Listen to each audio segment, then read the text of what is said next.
प्रखर प्रज्ञा सजल श्रद्धा चैनल में आप सभी का स्वागत है। सभी को प्रणाम। परम पूज्य गुरुदेव एवं परम वंदनीय माता जी के चरणों में कोटि कोटि नमन वंदन करते हुए हमारा आज का विषय प्रारंभ करते हैं। हमारा आज का विषय है संकल्प की अपार शक्ति। परम वंदनीय माता जी जिनके धरती पर अवतरण के शतवर्षीय उत्सव को समस्त गायत्री परिवार अत्यंत उमंग एवं उत्साह के साथ मना रहा है, उनके उद्बोधनों की यह मौलिकता है कि वे व्यक्ति के अंतःकरण को स्पंदित करने के अतिरिक्त उसे सत्पथ पर चलने के लिए प्रेरित भी करते हैं। अपने एक ऐसे ही अलौकिक उद्बोधन में परम वंदनीय माता जी संकल्प की शक्ति का महत्व बताते हुए कहती है कि संकल्प की शक्ति अपार है। वंदनीय माता जी गायत्री जयंती को संकल्प का पर्व घोषित करते हुए कहती है कि संकल्प में हजारों हाथियों के बराबर बल होता है। भगवान राम से लेकर भगवान हनुमान, एकलव्य एवं परम पूज्य गुरुदेव का उदाहरण प्रस्तुत करते हुए वंदनीय माता जी हर साधकों को संकल्प शक्ति दृढ़ करने का निर्देश देती हैं। आइए हृदयंगम करते हैं उनकी अमृतवाणी को, उन्हीं के शब्दों में। हमारे आत्मीय परिजनों, आज उस शक्ति का जन्मदिन है जिसे गायत्री जयंती कहते हैं। गायत्री कौन है? शक्ति कौन है? संकल्प की शक्ति, जिसका आज जन्मदिन है। जैसा कि अभी लड़के गा रहे थे, भागीरथ ने जन्म लिया है और आज से 60-65 साल पूर्व उनके जीवन में एक छाया अर्थात संकल्प आया कि हमको गायत्री माता ने पुकारा है और कहा है कि बेटे मेरे वेग को कौन धारण करेगा। उन्होंने कहा कि माँ मैं करूँगा आपके वेग को धारण, और उसी दिन संकल्प ले लिया कि जो हमारी माँ पुकार पुकार कर कह रही है कि बेटे मैं तो दबी जा रही हूँ, मुझे कोई जानता नहीं, जहाँ करोड़ों की संख्या में मेरे बालक है, बेटे हैं बेटियाँ हैं, वो मुझको जानते तक नहीं है, उन तक मुझे पहुँचा, मैं देखना चाहती हूँ और उनके हृदय में निवास करना चाहती हूँ। किसने कहा? गायत्री माता ने कहा। उन्होंने कहा कि यह हमारा संकल्प है और उस संकल्प को उन्होंने पूरा किया।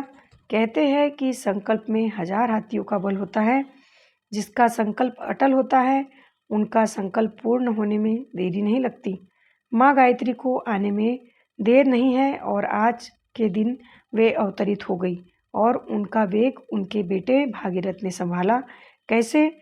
मैं दोनों को ही उपमा दूंगी, एक भागीरथ की और एक शंकर जी की। भागीरथ ने अपने को तपा डाला, गंगा को स्वर्ग से धरती पर लाने के लिए एड़ी से लेकर चोटी तक का जोर लगा दिया। संकल्प के धनी कौन? भागीरथ। और वेग संभालने के लिए संकट जैसी स्थिति में शंकर जी ने कहा कि अपनी जटा फैलाकर उसका वेग हम संभालेंगे। अपनी माँ को लाने में और जनमानस के हृदय में विराजमान करने के लिए हम दृढ़ संकल्पित हैं। आज गायत्री जयंती है, श्रद्धा सुमन चढ़ाने का पर्व है और ये संकल्पित होने का पर्व है। आज संकल्प लिया जाना चाहिए कि जनमानस में कोई भी घर, कोई भी नर, कोई भी नारी ऐसी नहीं रहनी चाहिए जहाँ की हमारी माँ विराजमान न हो। ये संकल्प का दिन है। आज गंगा दशहरा है। भागीरथ ने संकल्प किया था, करोड़ों बेटे कहाँ रह रहे थे, उन्होंने संकल्प लिया था कि माँ गंगा अब तो आपको अवतरित होना ही पड़ेगा, चाहे तेरा बेटा मिठी क्यों न जाए। मिट जाना हमको मंजूर है, लेकिन हम संकल्प विहीन नहीं हो सकते, हम संकल्प को पूरा करके ही छोड़ेंगे।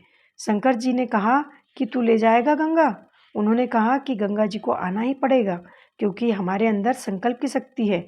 हमने संकल्प किया है कि जब तक हम गंगा को धरा पर नहीं लाएंगे तब तक हम चैन से नहीं बैठेंगे। उन्होंने कहा कि हाँ, लड़का तो कुछ दमदार मालूम पड़ता है, यह संकल्प से नहीं डिगेगा। उन्होंने कहा कि बेटे गंगा जी आएगी तो गंगा जी का वेग कौन संभालेगा?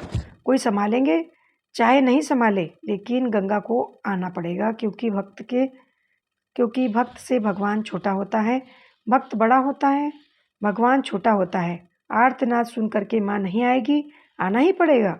बछड़ा जब जब चिल्लाता है तो अपनी माँ को पुकारता है तो गाय रंभाती है और दौड़ी हुई चली आती है।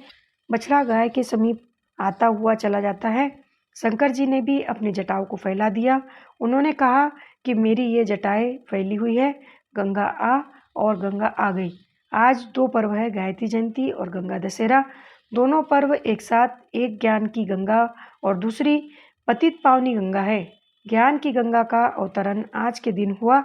व्यक्ति के अंदर यदि ज्ञान आता हुआ चला जाए तो अज्ञानता का अंधेरा मिटकर ही रहेगा, और जब तक अज्ञानता का अंधेरा छाया रहेगा तो ज्ञान का उदय कैसे होगा। ज्ञान का उदय होना और अंधकार मिटना यही संकल्प है। यह हमारे संकल्प के ऊपर है। व्यक्ति का संकल्प कभी निरर्थक नहीं जाता। बेटे, शांति कुंज क्या है? शांति कुंज शक्ति है। हम तो व्यक्ति भी हो सकते हैं, व्यक्ति है, पर भीतर में जो समाई हुई है वो शक्ति आप नहीं देख रहे हैं। अंदर में जो शक्ति समाई हुई है वो आप देख रहे होते तो मज़ा आ जाता। व्यक्ति तो चले जाएंगे, व्यक्ति का मतलब हाड़ मास। हाड़ मास तो चला जाएगा, लेकिन जो शक्ति इसमें विद्यमान है वो अभी भी है और फिर भी रहेगी। कब तक रहेगी? हजारों वर्षों तक, लाखों वर्षों तक रहेगी। क्यों? यह शक्ति है ना, व्यक्ति नहीं है। व्यक्ति चला जाएगा, हाड़ मास चला जाएगा, लेकिन शक्ति विद्यमान रहेगी। रामकृष्ण परमहंस शक्ति है, व्यक्ति नहीं। और शांति कुंज क्या है? यह शक्ति है, व्यक्ति नहीं।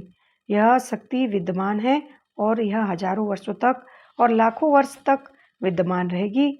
जिनके अंदर हमने प्राण फूके हैं और माँ को विराजमान किया है, यह है संकल्प की शक्ति।